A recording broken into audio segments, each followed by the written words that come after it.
इतनी मिले कि यह जब जन समर्थन ने मुझे सपोर्ट किया है, विश्वास मेरे में रखा है, तो इतनी शक्ति मिले कि ये विश्वास पे मैं खड़ा उतरूं, ये शक्ति मुझे मिले। बिल्कुल ये चुनाव लड़ने का जो फैसला था मेरा, उसके पीछे 2-3 कारण है, मैं आपके सामने रखना चाहता हूं।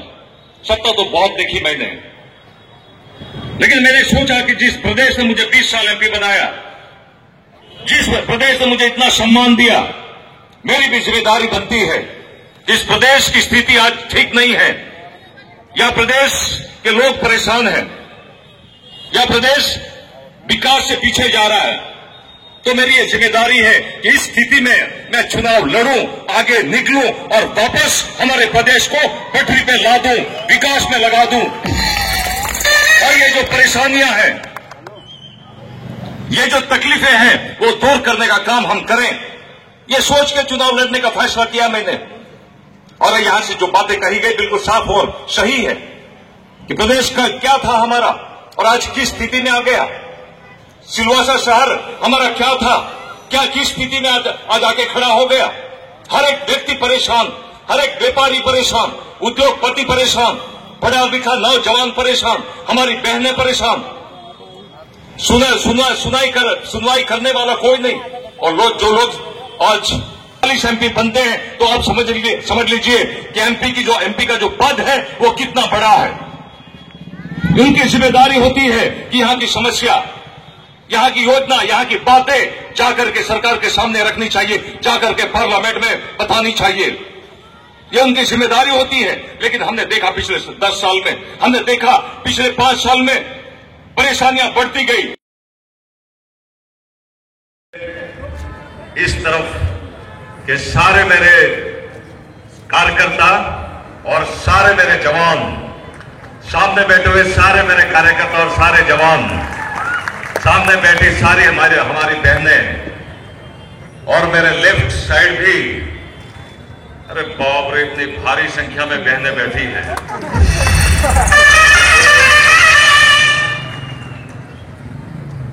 जब मैं मेरी पत्नी के साथ आता हूं किसी कार्यक्रम में या किसी सभा में, तो वह सारी सभा में मुझे दिखता है कि बहनों की संख्या बहुत तादाद में हो जाती है, बहुत ज्यादा हो जाती है।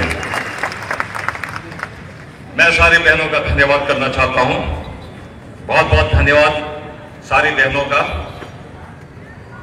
मैं आज 2 बातों के ऊपर आपका धन्यवाद करना चाहता हूं, दिल से आभार व्यक्त करना चाहता हूं।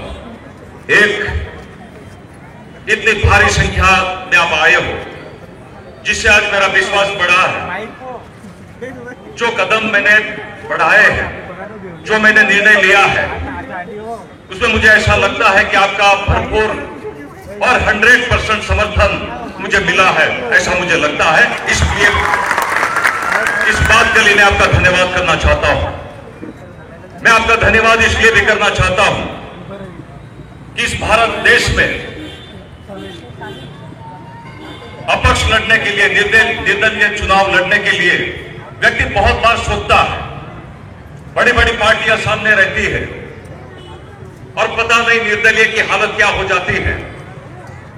इस देश का जो ढांचा है, इस देश की जो राजनीति है, इस देश का जो चुनाव है, उसमें निर्दलीय का कहीं कोई स्थान होता नहीं है। बड़े बड़े स्टेट में तो देखते हैं कि निर्दलीय की डिपॉजिट भी चली जाती है, डिपॉजिट भी बच नहीं पाती है। और मैंने एक दिन अखबार में मैंने पढ़ा कि बहुत कम लोग निर्दलीय चुनाव लड़ते हैं। और आज जब मैंने हिम्मत करके, और आप लोगों का सहयोग मुझे मिलना है, यह सोच करके मैंने निर्दलीय चुनाव लड़ने का फैसला किया।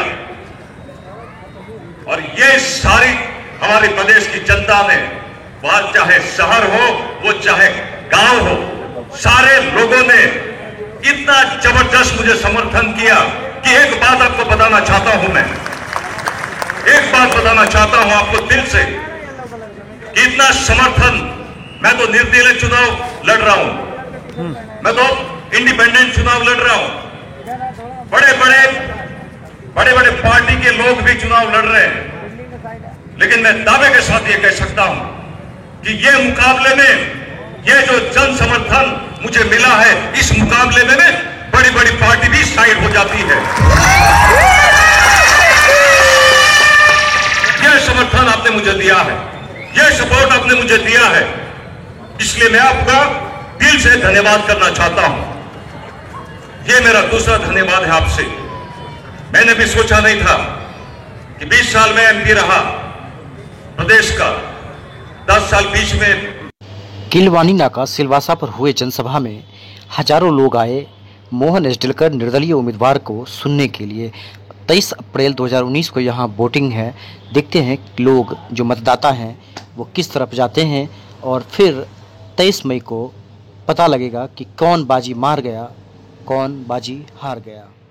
देखते रहिए।